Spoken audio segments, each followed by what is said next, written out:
Hey there, welcome to the channel. Today, we're going to be talking about some 5th edition mechanics, specifically multiclassing. This is going to be the beginning of a new series where I go and pick different mechanics in the book, some that you guys suggest and some that I want to talk about, and just talk about their place in 5th edition and the reason why they are how they are. So, while a built-in way to build characters mechanically, there's a decent amount of controversy over multiclassing as far as I can see. Some people feel like it makes some characters overpowered, or that certain blends of abilities can be so strong in a campaign that it can make other characters obsolete in a way. So, we'll be going over basically that and talking about why that is, why people complain about it, and whether or not multiclassing is something that you should or shouldn't use in your games. And as you head down around the corner, you see what appears to be a group of bandits headed the other side. I'm going to stealth, and then I'm going to multi-attack, and action surge, and cast fireball! Thank you for that, Jacob. So I think that's an example of what we don't want multiclassing to be, so we're going to get into some other descriptions of what multiclassing is and everything right now. Multiclassing is an optional rule in the player's handbook, allowing you to gain levels in multiple classes, allowing you to, as a direct quote from the book, realize a character concept that might not be reflected in one of the standard class options. Multiclassing comes with its own unique rules and standards for each class. For example, if you're going to play a fighter, you need a 13 in your strength or dexterity score in order to do that, or if you're going to play a monk, you need to have at least a 13 in your wisdom score in order to add levels into monk. You still level up at the same rate as you would any other class, so level 3 is still at 900 experience and level 4 is still at 2700. And you still get hit dice dependent on the levels. So if you have 2 levels in Wizard, you would get that little tiny D6. But if you also have 2 levels in Barbarian, you would also get 2 D12s to add to your hit points. They even have a way to handle proficiencies, having exact proficiencies that you get for taking a level in a class. So you don't get the full suite of proficiencies that a fighter normally would if you take a fighter level at level 3. However, you do still benefit in smaller ways by getting some armor proficiencies or weapon proficiencies that a fighter should have to be proficient at their job. They also make sure that you can't stack some abilities such as extra attack, making sure that you can't attack 3 times by level 10 by taking a few extra levels in Barbarian while you're a fighter or a monk, for example. And then we have spellcasting, and this is where it can get a little bit messy. For spellcasting, you can determine what spell slots you should have based off of the player's handbook.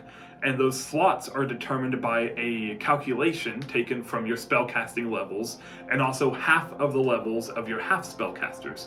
So for example, a level 2 Arcane Trickster Rogue would only be worth 2 levels for the table, while every level in a Bard, such as a 6th level Bard, would be worth 6 levels in the table. Spellcasting also has some weird oddities with the type of spells you can cast because of this unique table for spell slots.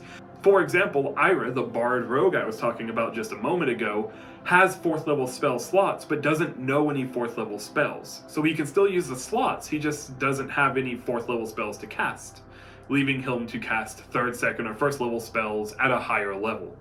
While a little confusing, spellcasting still is pretty simple considering what you're throwing together by allowing yourself to play something crazy like a Bard Fighter or a Wizard Rogue or something like that. So it's really nice that they put the time and effort into figuring out how to make it work. So with all of that, why do people feel like multiclassing is overpowered still, at least some people? Well, I believe that it has to do with team composition, and we'll talk about that in just a moment. So that's a general overview of multiclassing and what it takes to multiclass a character. Now we can take a deeper dive in a future video, but instead of doing that here, I wanted to get into the primary reason that I see that people are complaining about multiclassing as a whole. So the primary issue I've heard in the Dungeons & Dragons community about multiclassing is that it's overpowered, resulting in one character being much stronger than the party involved.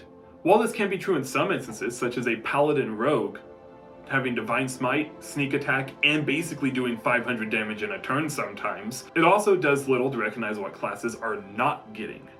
For example, in that Paladin Rogue, If you multiclassed evenly, you may not be getting access to higher level abilities, such as the Paladin's Cleansing Touch or the Rogue's Reliable Talent and Blind Sense. Of course, you can choose to level any way you want, and if you wanted to, you could throw a few more levels into Rogue to get that Blind Sense, and maybe even throw 2 levels into Fighter to get Action Surge, but you're still splitting up your class levels and preventing your primary class from reaching that level 20 capstone ability that for most classes are so important. So does this mean that multiclassing isn't actually overpowered and people just see big damage numbers on the dice and think that it is?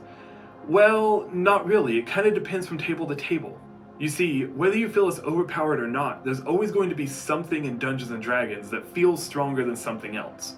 For example, in my personal experience, Scout Rogue is much weaker than a Swashbuckler Rogue in almost every way, outside of a few proficiencies that the Scout gets. But does that make Scout not worth playing? No, it doesn't, and it doesn't make playing a straight-classed character not worth playing either. So if the issue isn't that only multiclassing is overpowered and there's no examples of something being overpowered anywhere else in Dungeons & Dragons, what is it? Well, I may or may not have used my poll over on Jacob's Discord to talk to a few people in a text chat and see what they think about it, and they reached the same conclusion that I had in my mind. People seem to feel that multiclassing is most overpowered when it fills a role that someone is already filling in the party. For example, a fighter going into Bard and taking up the role of party talker that the Warlock already has. Or maybe a fighter going into Rogue, for example, and now all of a sudden they stealth better than the Monk who had been the party stealther at the time. Multiclassing is a problem when it takes over other people's fun at the table. The levels don't matter and the damage doesn't matter as long as everyone is having fun.